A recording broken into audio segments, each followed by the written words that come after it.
Hey guys, welcome back to another McDonagh coaching video. As you guys may follow, I like to do videos on habits and habit forming because it doesn't matter what exercise program you're doing, unless you're being consistent or trying to form that habit of training regularly, then it doesn't really matter. So uh, if you go back to another video where I talked about the cue, the kind of routine, and the reward, so you need to think about the why of your training. Why am I training? It should. So you got the cue. So it's whatever at that time of day, or you should normally train in the morning or afternoon, or you've seen your pull-up bar on your door frame, or you've had whatever visual or cue for that day to do whatever routine. So let's talk about exercise because that's the focus. And so your routine is, so for me, I'm going to do my training after this video, because I normally do it after work most of the time, if not at work. So cue, routine, and reward. So if you're focusing on your reward being, say, for example, weight loss or getting bigger arms, you know what I mean? That's not an instant reward. That's something that's going to be coming later. You should really be training because it makes you feel good or something like that, and give yourself some instant reward, whatever that might be. So for me, it makes me feel good, and I train more for my mental health than anything else. And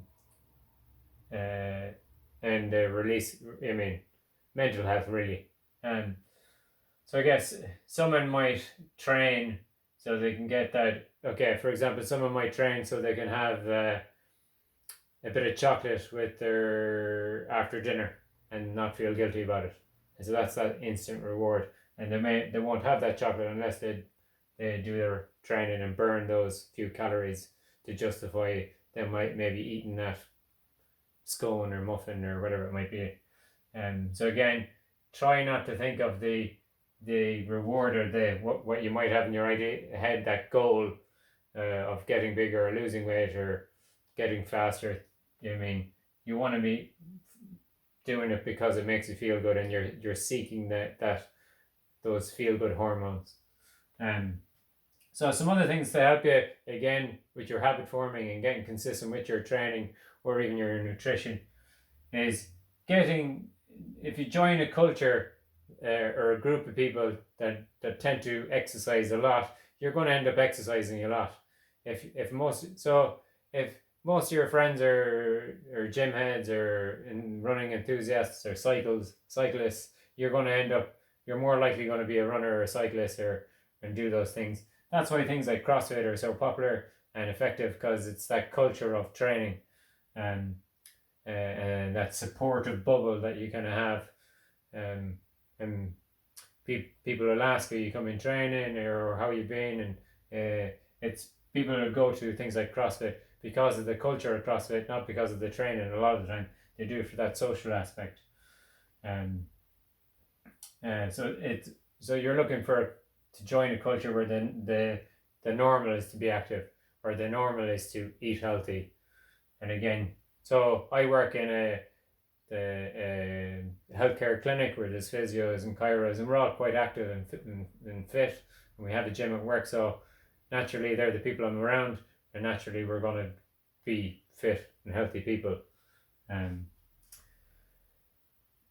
So another kind of tip on habit forming is the best form of learning is practice, as we all know. So, for example, I'll have done about 10,000 pull-ups by the end of this year. Were my pull-ups great at the start of the year? They were probably okay. Are they a lot better now? For sure.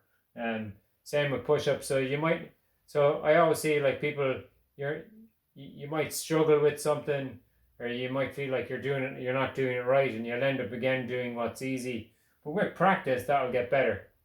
So a lot of the time when I'm teaching my clients how to do a basic squat, and I'm spending loads of time just teaching them how to do a squat, you know what I mean, and giving them all these cues that they need to look at. A lot of those things will become automatic. So when I do a squat, the only thing I concentrate is on activating my glutes as I come up. I don't need to think about pushing my knee, keeping my knees out, or my foot placement, or keeping my spine or keeping my abs engaged. I just need to think about that contraction of my glutes.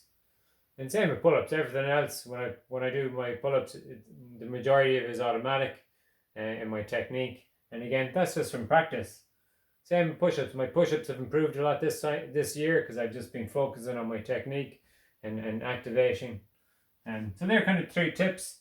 So the first one, reward. So trying to make your reward more instant and not a long-term reward.